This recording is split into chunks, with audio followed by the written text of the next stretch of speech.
Honda baby. Baby, we can roll it. Hiya, welcome back to the channel. So in front of us we have a Honda VFR800 and it's got a slipping clutch in it. So in this video I'm going to change that. Now I'm just going to do the bare minimum, to be honest with you. I'm going to change the plates only. Normally if I were doing a clutch I'd change the plates, the springs, put EBC in it, get a new gasket. I've got none of them things. I was just going to change the clutch plates for some that are in all honesty, the cheapest ones I could find, and I'm just going to throw them in and see if they're any good. So, like I said, that's what this video is. Now, I am going to have to take off this fairing, which is held on by a bolt there, some bolts here, and up there, and that. I'm going to take that off camera, and then I'll come back when it's off. Yes. So now we have access to the engine casing, and the clutch resides behind this engine casing. Now it does have a big gasket around it, and I haven't got one of them, so I'm just going to be really careful not to damage that as much as possible when I take it off. Now I'm going to drop the oil because this is due an oil change, so I'm going to drop the oil out of it. But if you didn't want to drop the oil, then if you could lean the bike over as far as possible, maybe put the wheels on some blocks and then put it on the side stand, you'd probably get away with actually being able to take this off without any oil coming out of it. But like I said, I'm going to change the oil as well, so I'm going to drop that first, which is the 17mm.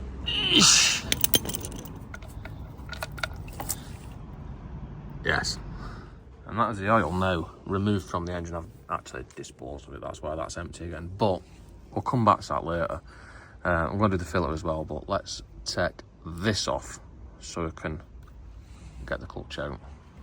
And this should be a simple case of removing all these 8mm bolts all the way around it.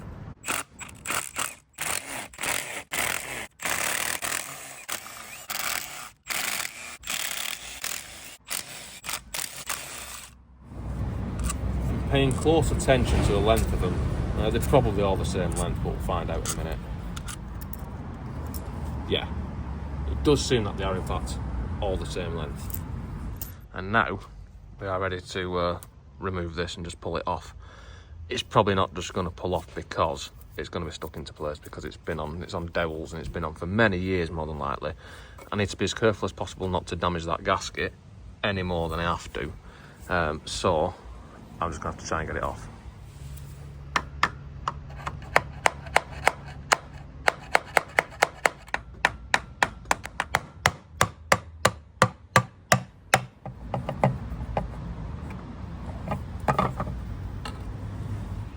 Yes. So now with that removed, we can actually get to our clutch. There is a bit of gasket left where bits of it have ripped, but it'll be fine, fuck it. Now I'm going to take this off, which should allow us to remove our clutch plates.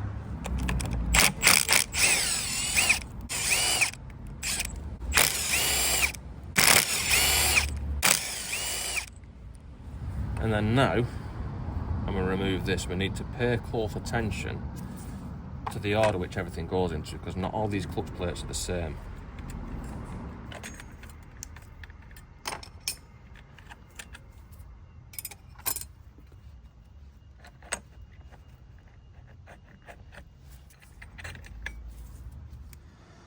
And then now we've got the old clutch removed, and it starts with the steels and everything in the order that it came out of. Now the first plate, or the last plate to come off, first plate to go in, if we compare it to the new one, we've got a skinnier plate, and that goes, if we look in there is a spring washer, which I'll try and focus. Yes, I'm just trying to show you which way around that goes in, just in case you've dropped yours. It goes that way. So anyway, now we want to put this new clutch in, which has been sat soaking in oil, because obviously it's a wet clutch, you need to soak it in oil before you fit it for probably 24 hours or something.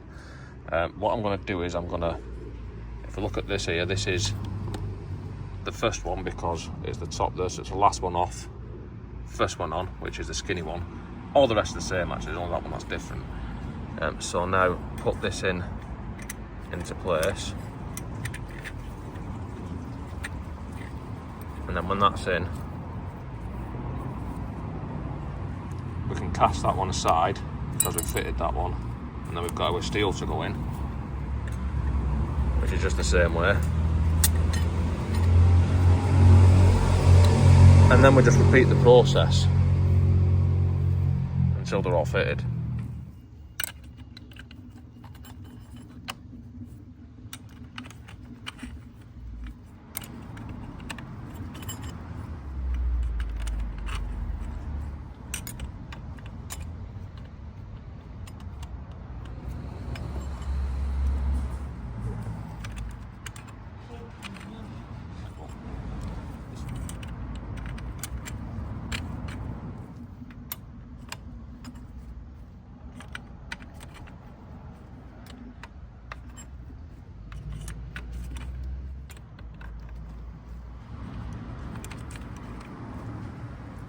Now that's all the plates fitted, we need to put this back on. Now sometimes you have to, when you line these up, they don't always line up and you have to change which hole that's onto, otherwise the teeth won't line up behind them. But this one seems alright.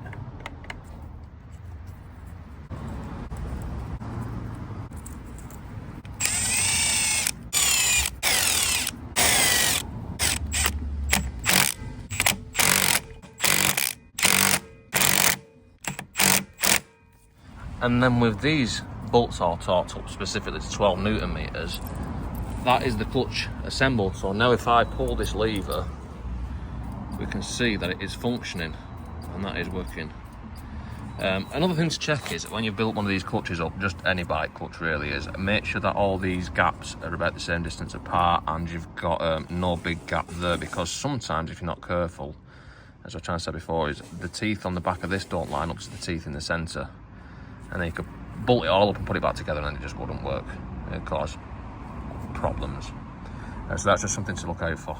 But this one it goes together nice and easy, to be honest with you. And so now, we're ready to refit this crank casing. Normally, what I would do is scrape all this gasket off and spend ages doing it and put a new gasket on, but I haven't got a new gasket, as I mentioned earlier. So, I'm just going to use some of this, which it will work. It'll work fine.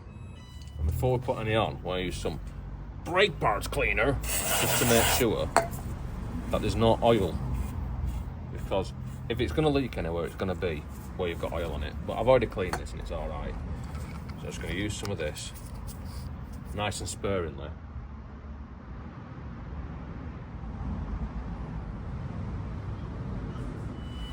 And after a quick smear around just to make sure it's all evenly coated with my finger, should be ready to put this back.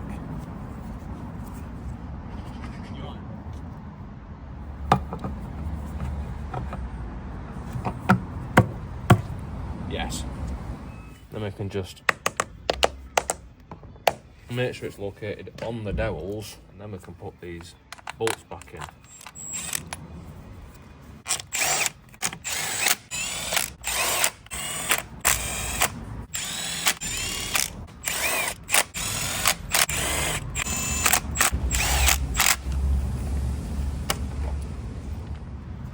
Not forgetting to torque all these bolts up to specifically, I think it's 10 Newton meters, which is about that tight or something.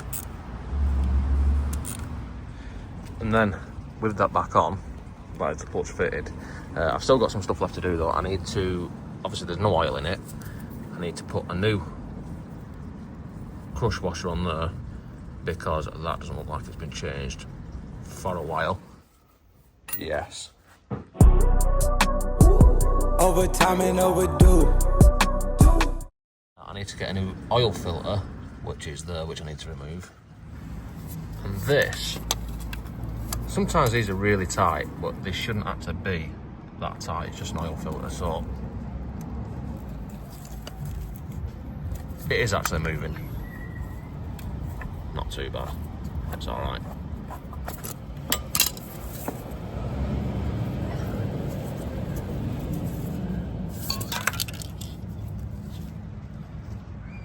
Yes.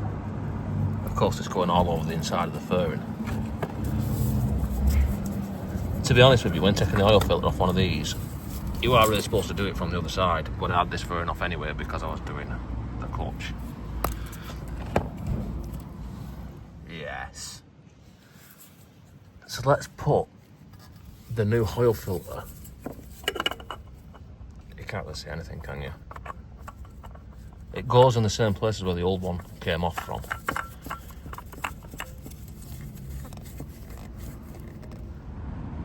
Yes. So that is the oil filter fitted. I need to clean some of that oil off from down there because it's gone everywhere. So I just use some brake parts cleaner. You don't need to watch any of this, do you? Oh, fuck it.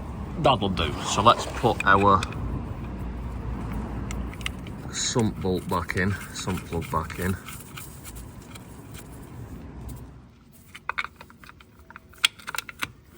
And torque it up to a manufacturer preset designated torque setting. Click. And now we are ready to install some oil, which is just 1040 semi-synthetic bike oil really on this.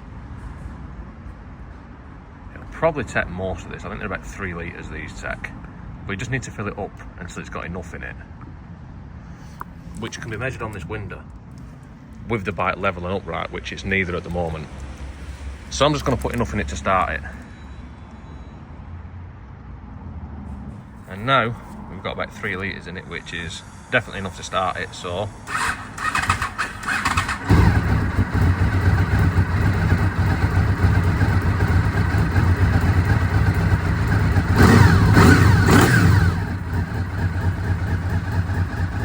yes. And after a quick top up, even got enough oil in it. Yes. So I think that is it for this one. I was going to replace the brake fluid in there and flush it through and just make sure it's all clean, nice new fluid all the way through it, because well that can cause issues as well, but I'm going to leave that for another video. So I think that's all for this one. Don't forget to like, comment, subscribe, all the usual shit. I'll see you next time.